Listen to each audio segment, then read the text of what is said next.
오늘 말씀의 제목은 죄인이 구원을 얻는 방법이라고 하는 제목으로 함께 은혜를 나누고자 합니다. 먼저 하나님의 말씀 로마서 10장 9절로 10절에 있는 말씀입니다.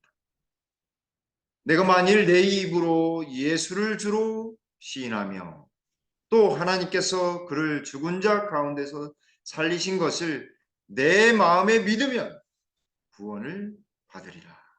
사람이 마음으로 믿어 의에 이르고 입으로 시인하여 구원에 이르느니라. 아멘. 이 말씀은 뒤에 후반부에 또 나오니까 좀 자세히 좀 살펴보겠습니다. 구원이란 어떻게 우리의 삶의 시작이 되는가라고 하는 것입니다. 하나님은 언제나 우리를 부르십니다. 시편 50편 1절에 전능하신 자 하나님 여호와께서 말씀하사 해 돋는 데서부터 지는 데까지 세상을 부르셨도다. 이 모든 성도님들 한 분 한 분을 사실은 하나님께서 택하셔서 부르셨다라고 하는 사실입니다. 저 또한 그렇고 우리 주빈님도 엄마 아빠로부터 태어났지만 하나님을 만나게 된 것은 그리고 개인적으로 만나게 될 그 시점도 하나님께서 부르셨다라고 하는 사실입니다. 아담이 죄를 처음 범했을 때 하나님 뭐라고 하셨습니까? 아담아, 내가 어디 있느냐? 라고 부르셨습니다. 광야에서 모세를 죄를 짓고 살인죄를 짓고 이 미디안 광야에서 양치기 목동을 하고 있던 모세를 부르실 때도 모세야 모세야 부르셨습니다. 그리고 사도 바울도 사울이었을 때 우리 예수님이 빛으로 나타나서 다메섹 도상에서 사울에게 사울아 사울아 내가 어찌하여 나를 핍박하느냐라고 하면서 그를 부르셨습니다. 이방인의 사도로 그를 세웠습니다. 모든 부르심에는 개인적인 구원과 또 민족의 구원과 모세처럼 그리고 백성들의 구원, 하나님의 백성의 구원을 위한 그 부르심에는 하나님의 무엇이 담겨져 있냐면 사랑이 담겨져 있어요. 나를 사랑하시는 하나님의 사랑이 담겨져 있다는 사실입니다. 그래서 언제나 성경에 기록되어질 때에는 이 성경 시대에는 하나님이 직접 임하셔서 그들을 부르셨고 이제 성경 시대를 지나서 이제 여러 예수님 돌아가시고 난 다음에 여러 세기가 지나고서부터는 이제 하나님의 간접적인 또 직접적인 또 섭리가 또 특별한 또 섭리가 있기도 합니다. 그러나 대부분 간접적인 부르심이 있습니다. 그래서 천연계를 통해서도 부르시고 양심의 소리에서도 부르시고 꿈과 계시를 통해서도 하나님이 부르십니다. 우리를.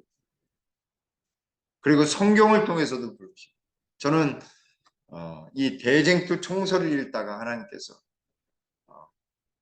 그래 이제 목회에 나오겠냐고 이렇게 부르시는 음성을 또 대쟁투 총서를 통해서도 듣게 됐습니다. 또 예수님이 직접 나타나셔서 어느 사람에게는 꿈으로 또 다른 형태로서 인도하시는 것을 또 느낄 수 있습니다. 그리고 가족과 친지와 친구와 이웃을 통해서 하나님의 부르심을 느끼기도 합니다. 그리고 인쇄물로 전도지로 또 특별 집회를 통해서 부르심을 얻습니다.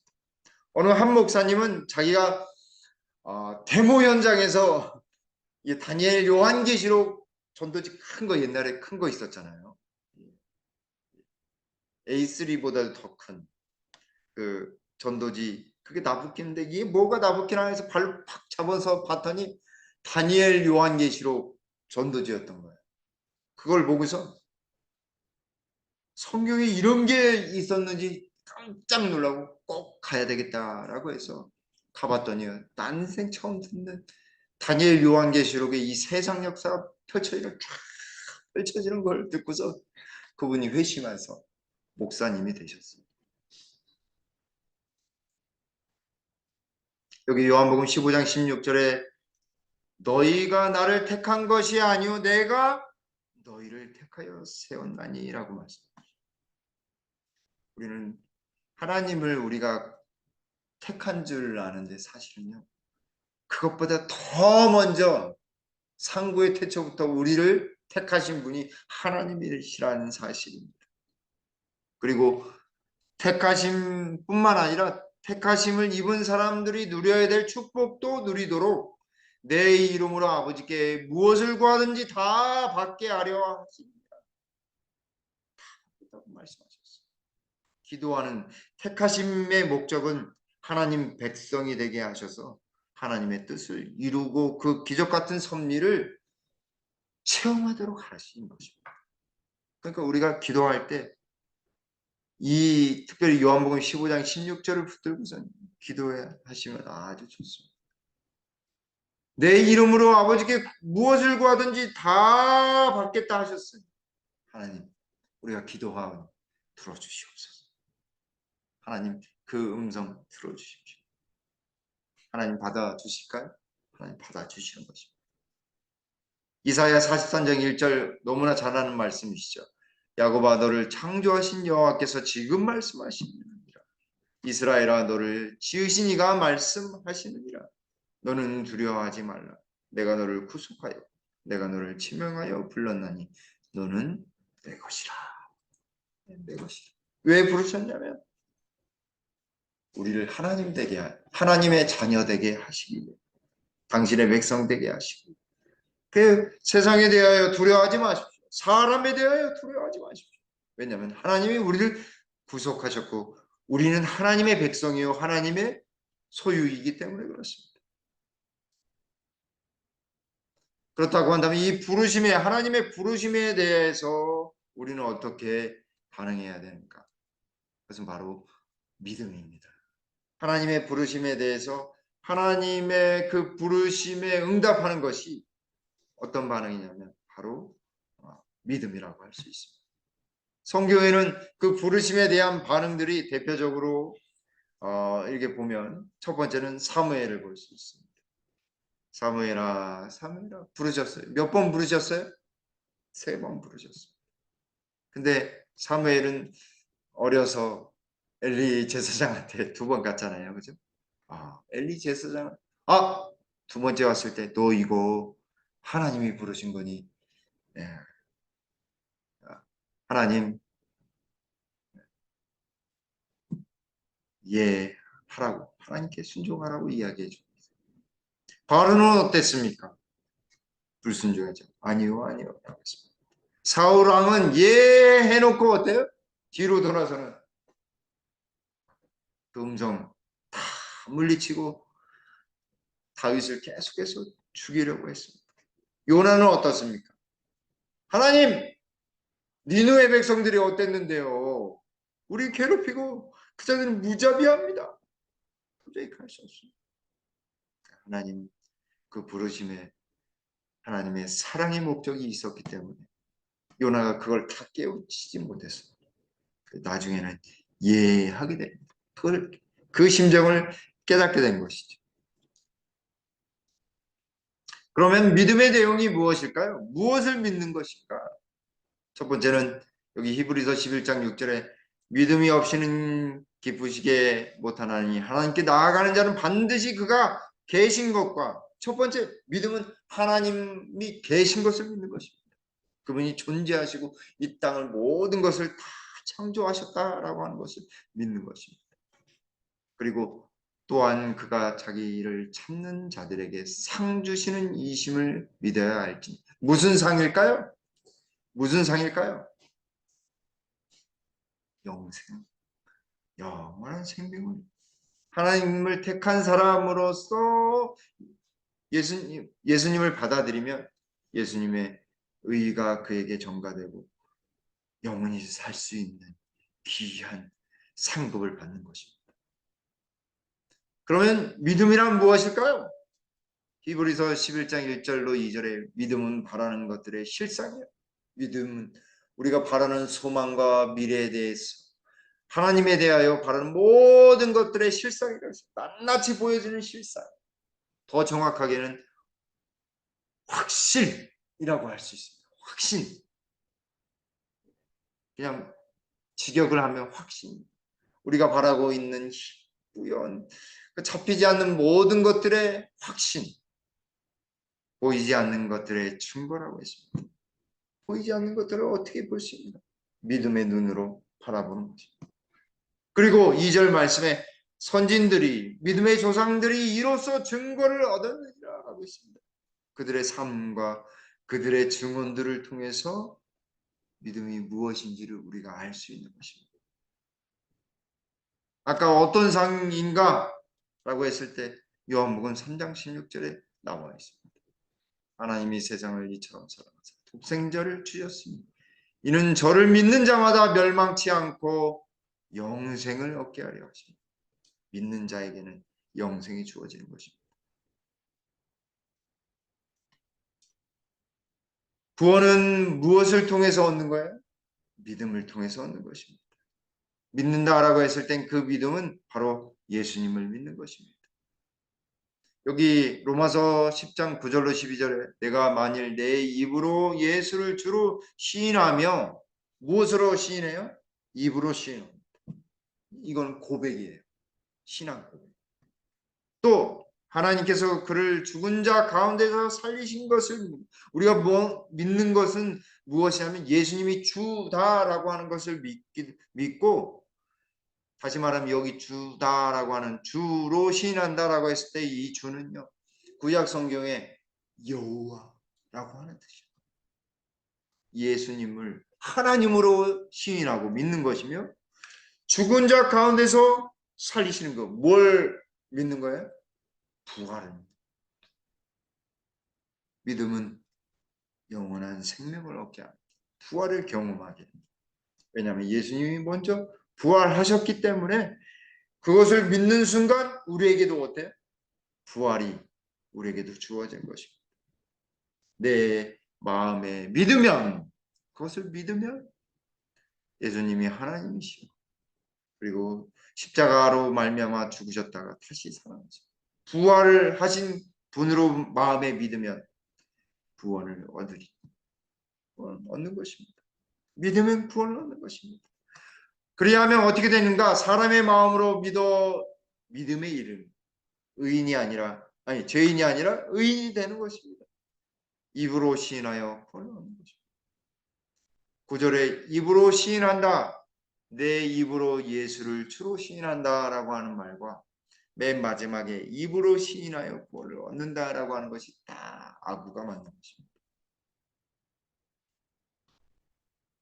성경에 이르되 누구든지 저를 믿는 자는 부끄러움을 당하지 아니하리라.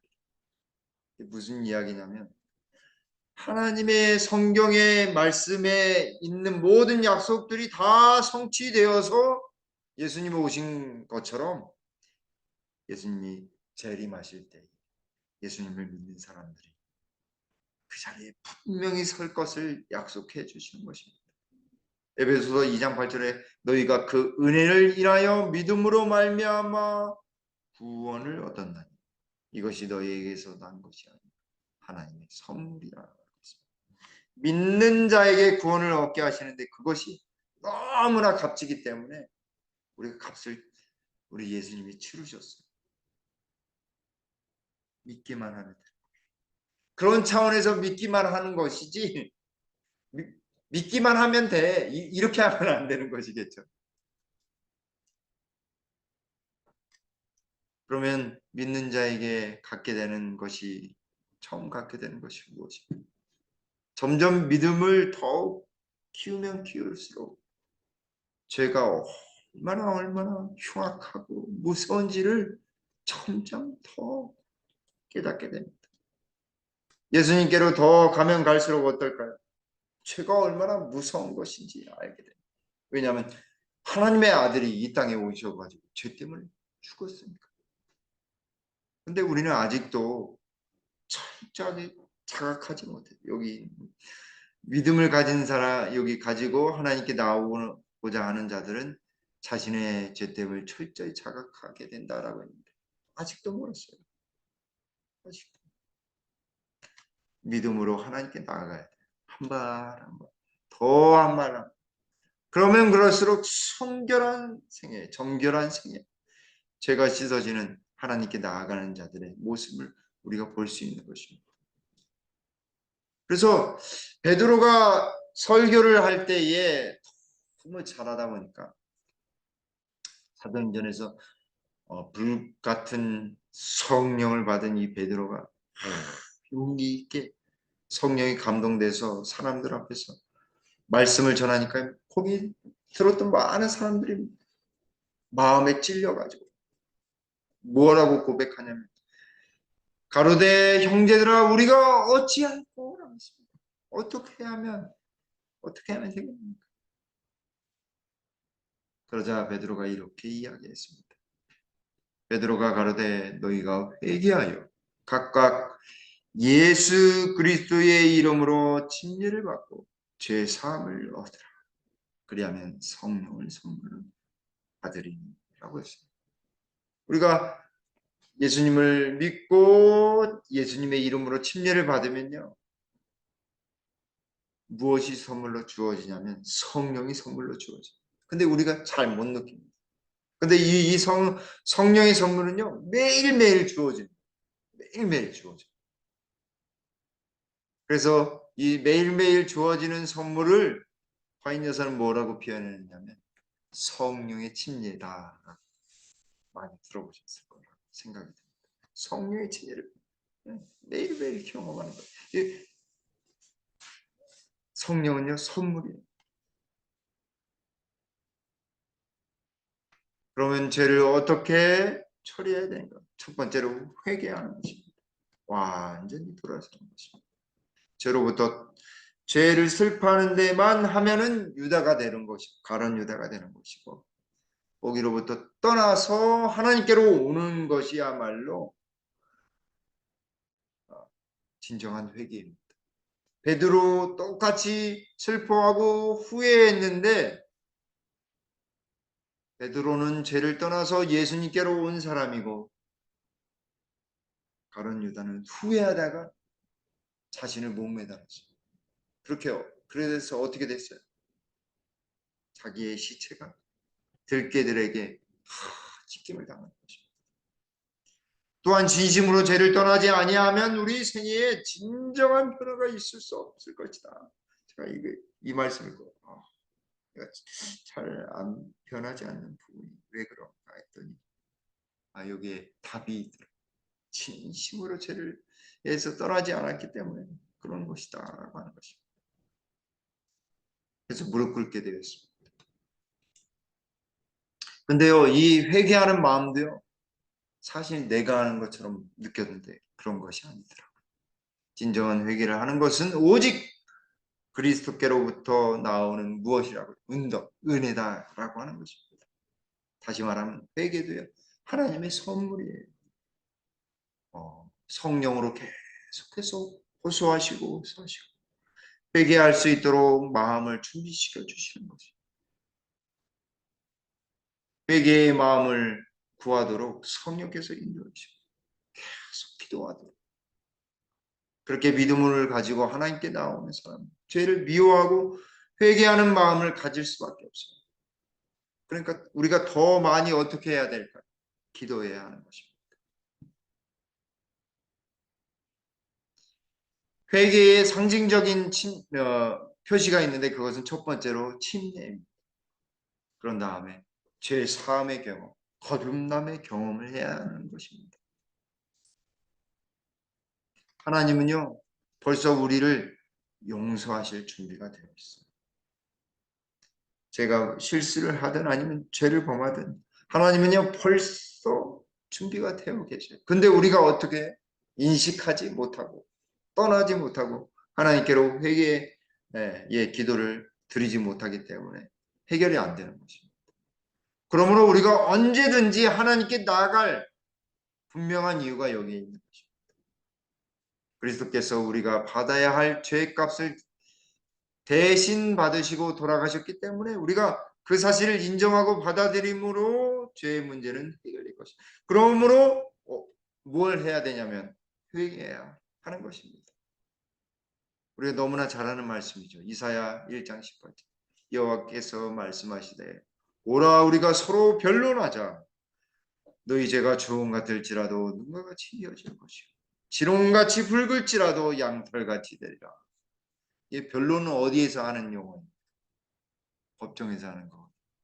사단과 하나님, 죄인과 그리고 하나님, 예수님 그 사이에서 벌어지는 이 언약 소송이 일어나고 있는 장면이 바로 이사야 1장 18절의 말씀입니다.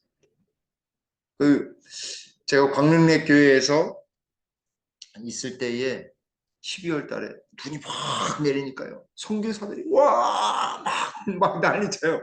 눈이 온다고. 근데 눈이 쌓이면서 다 그들이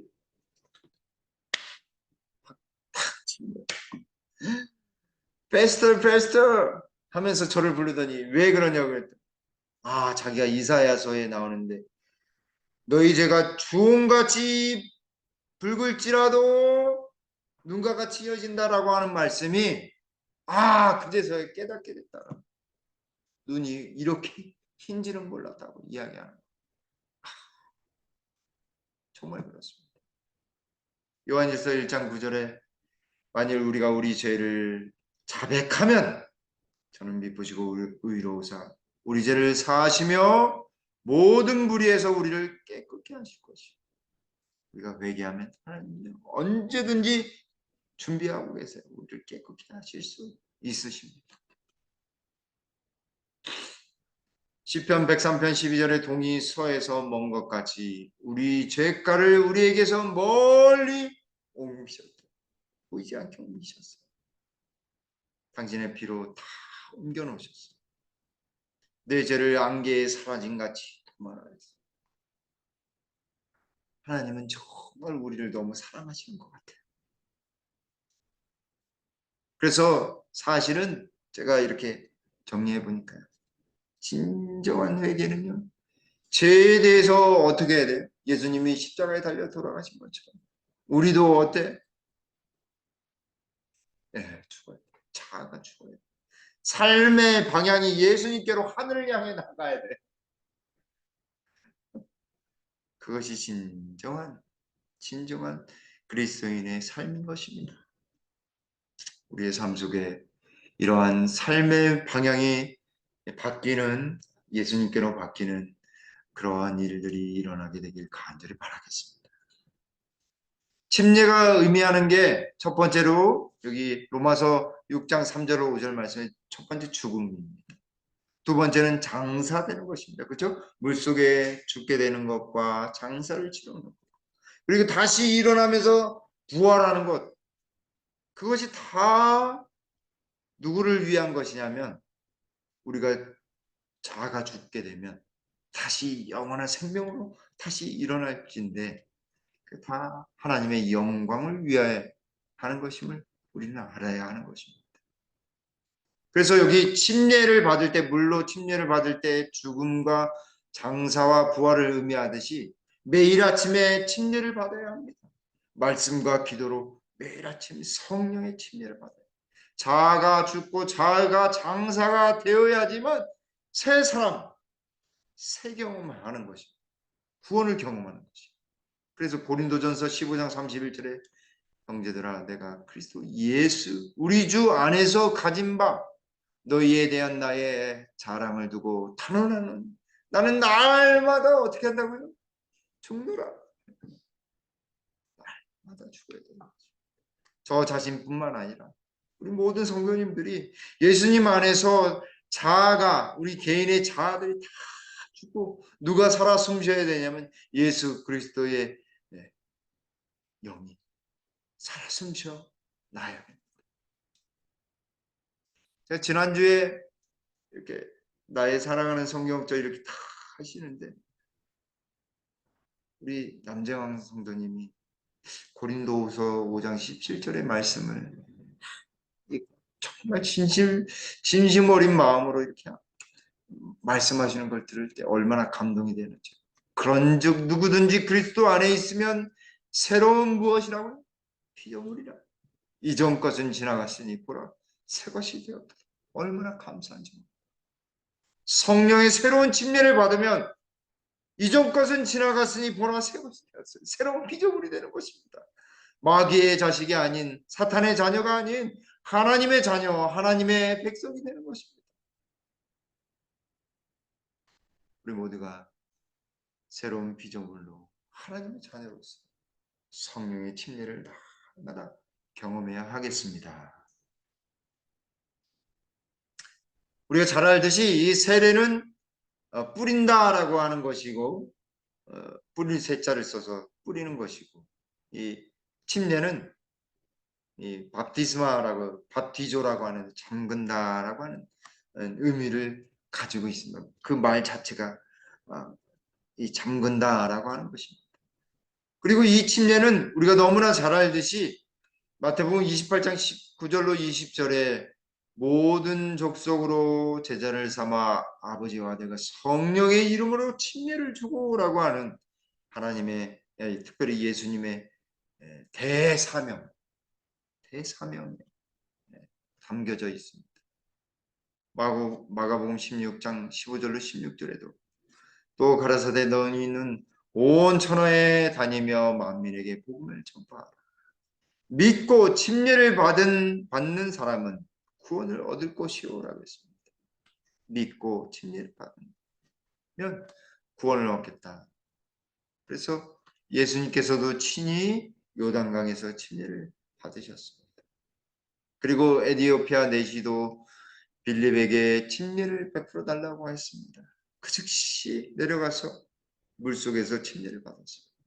침례 요한도 물이 많은 에논에서 많은 사람들에게 침례를 베풀었습니다. 근데 자꾸 침례가 잘못된 거냐?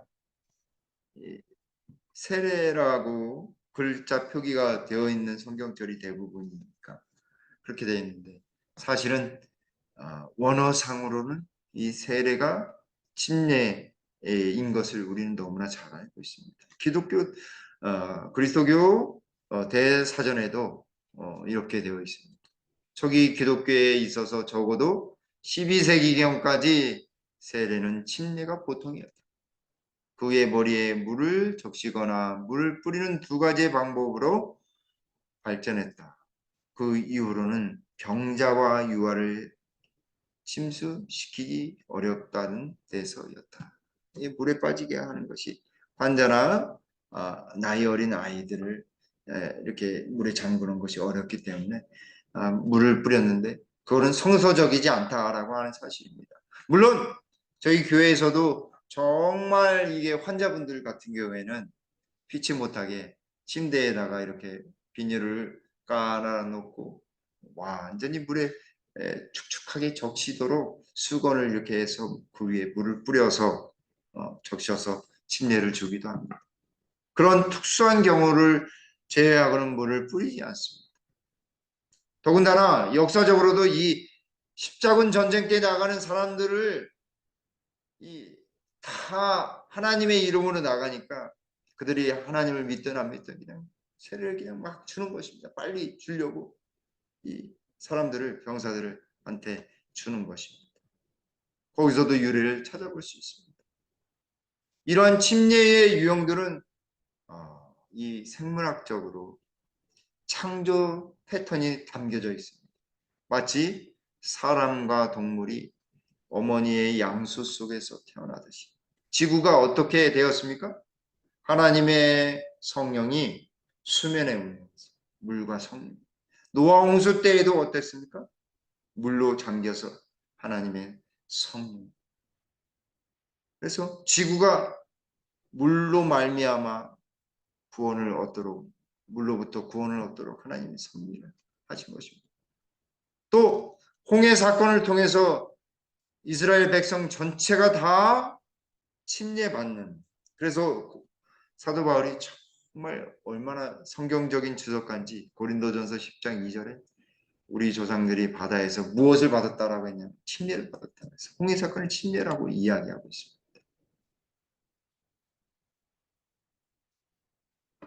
사도행전 19장 3절로 5절에 바울이 이 문제가 생겼어요. 무슨 문제냐면 예수님의 제자들이 침례를 주고 막 그러니까 다른 사람들은 침례 요한의 침례를 받아야 되는데 왜 니네들이 침례를 주느냐라고 했어요. 근데 바울이 뭐라고 하냐면 침례는 다 예수님에게서부터 온 것이니 예수님을 믿는 자들은 다 예수님의 이름으로 침례를 받을 것이다 라고 하는 것입니다. 다시 침례를 받아야 된다라고 하는 것입니다. 여기 에베소서 4장 5절에 주도 하나요? 믿음도 하나요? 침례도 하나라고 이야기했습니다. 여기서 말하고 있는 바울이 말하고 있는 침례도 하나라고 하는 것은 누구의 이름을 받아야 된다라고 하는 것이냐면 예수 그리스도의 이름으로 침례를 받아야 함을 이야기하는 것입니다. 침례 요한의 침례가 아닌 예수 그리스도의 이름으로 침례를 받는 것이어야 한다라고 하는 것입니다. 자, 그렇다고 한다면 이제 마무리를 지어야 되는데요. 침례 받은 후에 우리의 삶이 어떻게 하는가? 오직 선한 양심이 하나님을 향하여 찾아가는 것처럼 그렇게 살아야 하는 것입니다. 선하게 하나님의 품성을 향해 품성대로 나가요. 마치 침례 받을 때의 그 마음가짐 그리고 삶의 방향이 다 하늘을 향해 나가야 하는데 어떻습니까? 침례 받고서 계속해서 완벽하게 살으셨나요? 저 또한 그러지 못함을 실족했음을 고백할 수밖에 없습니다.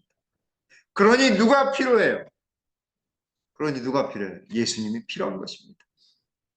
이 말씀이 위로가 되길 간절히 잠언 24장 16절에 대저 의인은 7번 넘어질지라도 다시 일어나려니 악인은 재앙으로 인하여 엎드려지느니라. 다 넘어지는데요. 악인은요 계속해서 엎드려져 있고 의인은 예수님을 바라보며 다시 일어나는 것입니다. 그러므로 우리의 삶 속에 성도의 생활 속에 성령의 인도하심과 도우심을 따라서 생활해야 합니다. 매일매일 매일의 삶 속에 성령의 인도하심을 간구해야 해요. 하물며 천부께서 구하는 자에게 무엇을 주시지 않겠느냐라고 말씀하셨어요. 성령을 주시지 않겠느냐. 가룟복음기별 1권 411쪽에 있는 말씀으로 말씀을 드리겠습니다. 무엇보다도 우리에게 필요한 것은 성령의 침례입니다.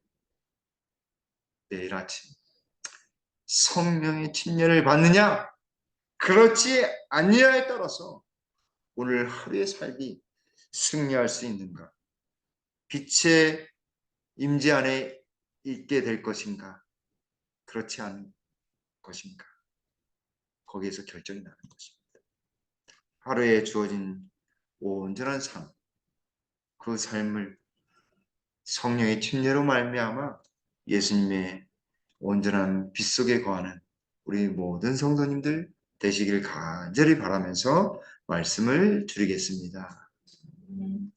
아버지 하나님, 우리를 죄로부터 구원해 주시기 위해 언제나 저희를 부르시고 저희를 너무 사랑하셔서 세상 속에 있는 저희들을 늘 찾아오시는 하나님을 날마다 저희가 경험할 수 있도록 주여 인도해 주시옵소서. 말씀과 기도로 성령의 충만한 침례를 날마다 경험하는 우리 김포교회 성도님들 되도 성령 하나님 인도해 주시옵소서. 무엇보다 하루를 열기 전에 하나님께 기도하며 그리고 하나님 말씀으로 온전히 서서 하나님께 영광 찬송 드리며 하나님의 음성을 귀담아 듣는 우리 김복교의 모든 성도님들 될 수 있도록 하나님께서 늘 이끌어 주시옵소서. 우리의 작은 연약함 속에서도 하나님 저희들 언제나 사랑하시며 함께 하심을 저희들 이제 알게 되었사오니 더욱 하나님께 의지하며 우리 예수님만을 바라보는 우리 모두가 될 수 있도록 성령 하나님 인도해 주시옵소서. 모든 것 감사드리오며 예수님의 이름으로 간절히 기도 올리옵나이다. 아멘.